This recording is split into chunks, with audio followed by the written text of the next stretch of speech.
Baik, skor saya cabut. Ya, Indonesia kembali Fitri. Itulah tema polemik kita malam ini. Saya ke Pak Menteri lagi. Tadi disinggung sedikit di segmen sebelumnya oleh Prof. Komar bahwa kesalehan sosial itu barangkali istilahnya Prof ya.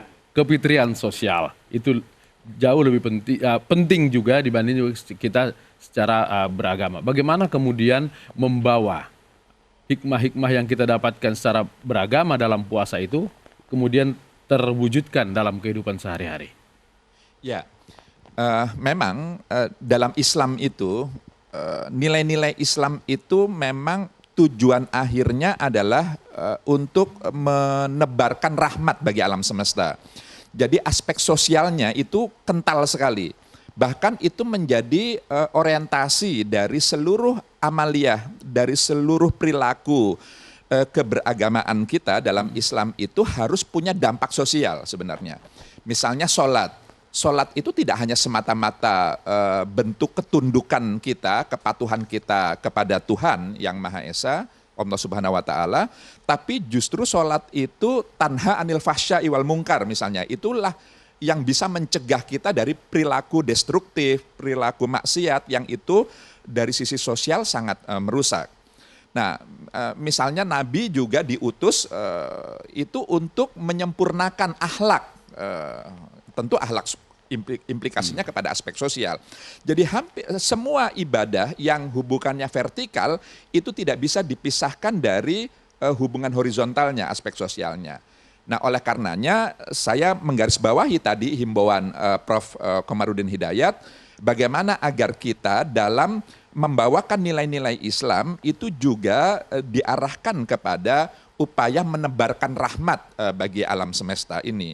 Jadi akhlak misalnya itu sesuatu yang utama karena semua problem di dunia ini, silang sengketa, konflik dan seterusnya, hal-hal yang buruk-buruk, yang negatif itu sesungguhnya semuanya bersumber dari akhlak, dari perilaku manusia. Dan itulah Islam diturunkan, Rasul diutus itu untuk menyempurnakan akhlak. Jadi bukan untuk yang paling banyak sholatnya atau yang paling banyak zikirnya, bukan itu. Meskipun melalui zikir, melalui sholat, aspek sosialnya lalu kemudian bisa lebih baik. Jadi harus sama-sama sejalan. Ya, zikirnya jadi banyak, pikirnya banyak. Jangan ada keterputusan ketika kita melakukan ibadah yang hubungannya kepada Allah, yang sifatnya vertikal itu seakan-akan selesai hanya di situ.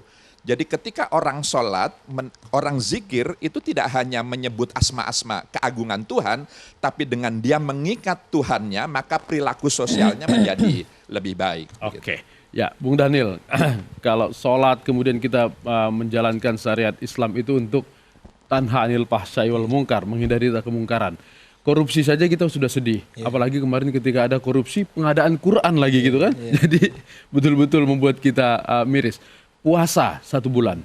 Bisa nggak kemudian kita terjemahkan ke belakang puasa korupsi selamanya? Iya, salah satu tujuan utama dari puasa itu kan takwa, ya. Pemaknaan takwa ini tadi kritik dari Prof. Komar itu menarik. Harus dimaknai lebih luas oleh para dai-dai kita. Tidak sekedar pemaknaan takwa itu adalah orang yang rajin sholat, tidak sekedar itu, tapi itu menjadi hal yang primer gitu ya, harus dilakukan. Sholat, kemudian ibadah-ibadah yang lainnya. Jadi pemaknaan takwa itu harus diperluas gitu. Pemaknaannya lebih luas, misalnya orang yang tertib lalu lintas itu adalah orang yang bertakwa. Orang yang tidak korupsi itu adalah orang yang bertakwa. Anda bayangkan kita ya, agama kita, jangan Islam itu misalnya di Indonesia sekedar menjadi retorika, jadi ceramah, tapi tidak menjadi perbuatan, tidak menjadi amal. Kiai Dahlan itu pesannya begitu. Jadi jangan jadikan agama itu sekedar retorika, tapi jadikan agama itu sebagai amal, sebagai perbuatan. Jadi kalau bahasa satu kata dengan perbuatan. Jadi bersenyawa, yang namanya pikir, kata dan laku itu bersenyawa jadi satu. Nah, ini agak terpisah. Anda bayangkan misalnya statement terakhir Johan Budi berkaitan dengan korupsi. Ada modus korupsi dilakukan dengan cara umroh bersama-sama. Nah, ini kemarin di acara kami di Pemuda Muhammadiyah itu disampaikan. Ya. Ada modus korupsi untuk mencegah tracking KPK itu dengan cara umroh bersama-sama. Oh, jadi Agama menjadi umrohnya komoditi, bukan untuk menghindari korupsi. tapi melakukan korupsi. Oke. Nah, ada masalah dengan pemaknaan agama kita, ada masalah juga dengan pemaknaan puasa kita. Yang harus kita kritik adalah berhenti sekedar memaknai puasa sebagai ibadah ritual. Padahal kan puasa 30 hari ini adalah madrasah yang paling tepat untuk mempersiapkan diri yang lebih baik tadi. Tujuan akhirnya adalah takwa. Nah, tapi ceramah takwa itu harus diperluas. Harus pemaknaannya tadi, pemaknaan kesalehan sosial, pemaknaan bukan sekedar kesalehan pribadi dan sebagainya. Oke, Saya pikir jadi itu penting. tidak korupsi itu juga bagian daripada bertakwa gitu ya. Iya. Kalau di media sosial ada candaan Pak Menteri, koruptor itu justru yang tawadu, tahu warna duit gitu ya. Pak Hidayat, bagaimana supaya menjalankan agama itu juga dengan kesalehan kefitrian sosial itu bisa satu jalur? Iya, saya kira memang sosial atau masyarakat sosial juga harus menjadi bagian dari yang mengokohkan beragama, menghadirkan kefitrian. Karena dalam konteks korupsi dan pulang kampung nih, mohon maaf, masyarakat kadang-kadang begitu mengeluh-elukan tokoh-tokoh atau pejabat yang datang dari kota atau dari manapun, kemudian membawa begitu banyak bantuan. Nggak pernah ditanya, ini Dari bantuannya mana? dari mana ya? Iya. Tapi kalau ada tokoh ataupun pejabat datang ke daerah nggak memberi bantuan, nggak apa-apa. Pelit Pelit. amat sih. Mereka tidak pernah bertanya gaji pejabat itu berapa. Iya, iya. Jadi saya kira ini juga bagian dari semua pihak harus kemudian kembali kepada fitrah. Nah, fitrah kita sesungguhnya kalau tadi rekan-rekan menyampaikan perlu diperluas pemahaman beragama itu, menurut saya justru terbalik. Karena yang terjadi ini memang sudah adalah penyempitan terhadap makna dasar agama yang fitri yang sangat luas. Sejak dari awal Rasulullah dan Al-Quran itu sudah amat sangat jelas menggambarkan beragama itu sangat luas.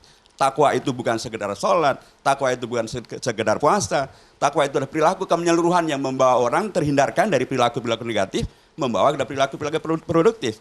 Tadi Pak Menteri Agama menyampaikan bahwa sholat itu bukan sekedar takbiratul ihram dan kemudian selesai dengan salam, tapi harus sampai pada tingkatan tanhan fahsya wal munkar. Itu fitrahnya memang sudah begitu. Jadi yang terjadi menurut saya bukan harus dikembangkan, tapi justru penyempitan harus dikembalikan kepada fitrahnya Islam. Fitrahnya Islam itu sejak dari awal rahmatan lil alamin, membawa kepada hampir seluruh ungkapan Al-Quran tentang iman, itu pasti dilanjutkan dengan alladzina amanu wa amilus solihat. Begitulah kata Al-Quran. Jadi nggak ada orang kemudian mengaku beriman tapi perilakunya tidak amal soleh. Yang begini ini bukan berarti kemudian harus diperlebar, tidak. Justru terjadi penyempitan di dalam pemahaman beragama yang disampaikan oleh siapapun, dan kemudian menghadirkan beragama itu seolah-olah hanya ritual saja, seolah-olah hanya retorika saja, seolah-olah bahkan menghadirkan radikalisme, seolah-olah beragama itu membawa hal yang menyempit. Itu adalah terjadi karena penyempitan terhadap pemahaman beragama yang fitrahnya, yang asalnya adalah begitu sangat meluas. Sejak dari dulu Rasulullah memberikan kepada kita keteladanan. Dan kalau kita ingin kembali kepada fitrahnya beragama, ya harus merujuk kepada Rasulullah karena beliaulah yang otoritatif untuk kemudian memberikan gambaran yang konkret tentang beragama yang pas itu kayak apa sih? Yang sukses dunia akhirat itu kayak apa sih? Yang sukses di pribadi dan di keluarganya itu kayak apa sih? Yang sukses dalam pengelolaan kehidupan sosial, ekonomi, politik itu kayak apa sih? Rasulullah adalah teladannya. Dan kalau kita merujuk pada beliau, luar biasa. Oke. Amat sangat besar hati, amat sangat luas pemahamannya, amat sangat banyak amal solehnya, menghadirkan solusi bagi begitu banyak permasalahan, termasuk ketika beliau di Madinah membuat piagam Madinah, yang kemudian menghimpun komunitas-komunitas yang ada di Madinah, baik itu yang beragama Islam maupun non-Islam, baik itu yang suku asli maupun pendatang, baik itu Arab maupun Yahudi, semuanya dihimpun. Dan itu adalah fitrahnya berislam. Jadi dalam konteks semangat kembali pada fitrah, Indonesia yang fitri saya kira kembali juga kepada semangat semacam ini. Tadi Cok Popong mengingatkan tentang betapa negarawannya para founding fathers dan Betul. founding mothers juga Ibu. Cok Popong mungkin lupa, di antara 60 anggota BPUPK itu ada 2 yang perempuan. Jadi karenanya mendirikan Indonesia ini bukan hanya fathers. Kalau fathers gimana berdirinya Indonesia? Pasti ada mothersnya gitu ya. Nah, para founding fathers dan para founding mothers dulu, baik dalam ketika mereka kemudian menghadirkan Pancasila, Piagam Jakarta, kemudian proklamasi dan 18 Agustus yang disahkannya Undang-Undang Dasar dan disahkannya juga tentang presiden kita, menghadirkan bagaimana mereka umat beragama, Ya. mereka bisa beragam tapi mereka satu juga. Menghadirkan beragama itu membawa solusi, beragama itu memastikan tentang masa depan kita yang lebih baik. Dan itu adalah fitrahnya Islam. Yang melakukan penyempitan itu siapa? Ya siapa saja bisa melakukan penyempitan itu karena perjalanan kehidupan yang panjang gitu ya, dan kemudian perjalanan pengalaman pribadi berinteraksi dengan beragam hal, terjadilah penyempitan. Pemaknaan yang kemudian menjadi menyempit. Pemaknaan yang parsial, pemaknaan yang tidak kafah dalam konteks Al-Quran. Nah sekali lagi ini yang permasalahan, dan kemudian dari penyempitan pemaknaan ini kemudian menjadi seolah-olah Islam itu suatu yang gharib. Ya. Satu yang aneh bin ajaib. Hanya karena perilaku umat atau para juru dakwah yang kemudian menyampaikan Islam yang sepotong-sepotong itu. Islam yang tidak kemudian menghadirkan fitrahnya berislam. Sekali lagi kalau kita menghadirkan fitrahnya berislam, bahkan pada periode Makkiyah sebelum Rasulullah hijrah pun, Islam itu memanggil seluruh umat manusia, ya ayuhan nas. Sebuah panggilan, bukan kemudian menghadirkan sebuah penghukuman Anda musyrik atau Anda, tapi mengajak semuanya, memanggil semuanya. Dan pada akhirnya Islam itu adalah wa ma arsalnaka illa rahmatil alamin. Itu fitrahnya Islam itu begitu. Jadi kalau ada yang kemudian membawa kepada yang lain, ya sesungguhnya mereka sudah menyempitkan Islam. Atau sedang tidak berislam. Dalam satu hadis memang Rasulullah pernah mengatakan, la yasriku asariku hina yasriku wa huwa mu'min. Kalau seorang itu sedang melakukan korupsi, maka sekalipun dia mengaku muslim, mukmin, sesungguhnya dia sedang tidak beriman pada waktu itu, karena dia tidak mungkin mengaku beriman, berislam, tapi dalam waktu bersamaan melanggar aturan beriman dan berislam itu. Oke. Gimana, Prof? Ini sedang terjadi penyempitan atau mau perluasan? Gini, salah satu makna takwa, semua ibadah itu kan la'alakum tattaqun. Takwa itu salah satu maknanya kan agar terjaga. Dengan apa? Satu, dengan merasa selalu dekat pada Allah, terjaga martabat kefitrian kita, kemanusiaan kita terjaga agar tidak jatuh asfala safilin. Apa kefitrian manusia itu? Dorongan yang asasi manusia itu senang pada keindahan, pada kebaikan gitu. Jadi maka orang yang beragama itu senang pada baik. Baik itu kaitannya dengan etika. Etika itu hubungan sosial, horizontal etika itu. Lalu senang pada kebenaran. Artinya apa? Yang logik, yang tidak manipulatif. Kalau hitung-hitungan, itu misal auditing angka-angka, gitu, korupsi, itu kan manipulasi kebenaran. Jadi fitrah manusia itu senang pada kebaikan, kebenaran.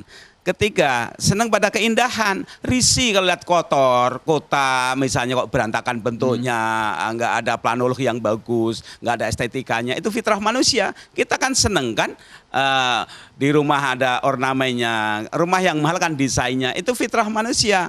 Jadi orang beragama itu kemudian terdorong apa? Cinta keindahan, kemudian kedamaian. Senang damai, tidak senang perang, itu fitrah manusia. Maka dimanapun ada perang kan terkutuk. Jadi kalau beragama kok mengajak perang, ini sungguhnya berlawanan, menyalahi fitrahnya. Satu lagi, manusia itu fitrahnya selalu ingin merdeka, tidak terjajah. Jadi bagaimana beragama itu kemudian mendorong, menjaga kefitriannya itu, terjaga tatakun. Nah kalau udah begitu kita diperlukan apa? Perlukan instrumen yang menjaga itu. Ada orang yang bisa menjaga dia sendiri.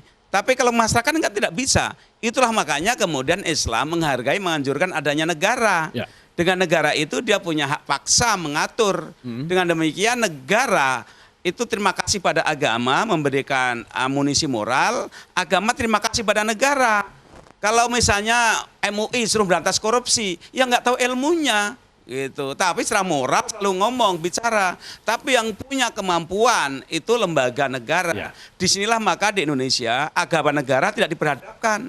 Sebab kalau salah satu diambil itu akan lumpuh gitu. Disinilah sekali lagi bahwa Republik Indonesia dengan Pancasilanya dan oleh founding fathers dan mothers ini bagi saya menakjubkan sekali. Jadi persoalannya adalah bagaimana kemudian kita menerjemahkan tadi, lalu instrumen-instrumen apa yang diperlukan untuk menjaga kefitrian itu. Dengan demikian kemudian momentum seperti umroh, haji, puasa, itu sungguhnya memberikan amunisi penguatan, komitmen-komitmen sosial. Justru menguatkan ya. Bayangkan ya, pemuda Muhammad ketika menyampaikan ajaran tauhid, syahadat itu, orang pada menentang karena apa? Ini akan mengancam kekuasaan saya kaum feodal waktu itu. Dan orang terpecah. Andaikan dia tidak dikenal sebagai Al-Amin, orang nggak akan percaya. Baik. Tapi udah dikenal orang terpercaya baik. Dan Allah mengakui wa innaka la'ala khuluqin azim. Nabi kemudian innama bu'istu liutammima makna akhlak. Jadi akhlak, akidah, syariah, akhlak. Ya. Akhlak itu puncak ihsan muhsin ya. Itu sebenarnya buah dari tadi akidah ritual ke sana, hubungan Baik. sosial. Nah, ini yang kurang kemudian agama ritual berhenti pada dirinya. Bahkan saya khawatir, ini maaf para ulama, saya tidak menyalahkan agama, tapi saya ingin kita mengajak coba meninjau ulang metode merumuskan doktrin agama, kita tinjau ulang. Jangan-jangan kita itu malah membuat lembek gitu, mengkondisikan menghibur koruptor. Baik. Gitu. Nah, ini yang perlu kita tinjau ulang gitu kan. Oke, Makasih. baik. Jadi bisa membuat lembek, bisa juga menyempitkan kalau salah dalam penyampaian gitu Prof ya. Baik, gimana Cek? Ya, Kita skor lagi. sebentar. Kalau saja semua umat Islam yang bangsa Indonesia sudah memiliki kesadaran tauhid seperti para narasumber di sini, alangkah indahnya Pak Menteri kalau sudah sampai kesadaran itu. Namun kenyataan Pak, sebagian dari rakyat kita itu masih belum mengerti apa yang Cepopong maksud. Di dalam lebaran ini misalnya yang seharusnya adalah kembali ke fitrah itu tadi. Itu yang dipikirkan itu kan baju barunya. Yang dipikirkan itu adalah hajat-hajat, bukan hajat dalam arti zakat, bukan, tapi pesta-pestanya. Nah, ini tentu menjadi kewajiban kita semua untuk paling tidak meningkatkan kesadaran mereka itu dari kesadaran yang hanya indrawi kepada ilmiahnya dan seterusnya. Mudah-mudahan sampai ke kesadaran tauhid. Baik Cepopong, skors untuk sesaat. Ya, tetap di polemik.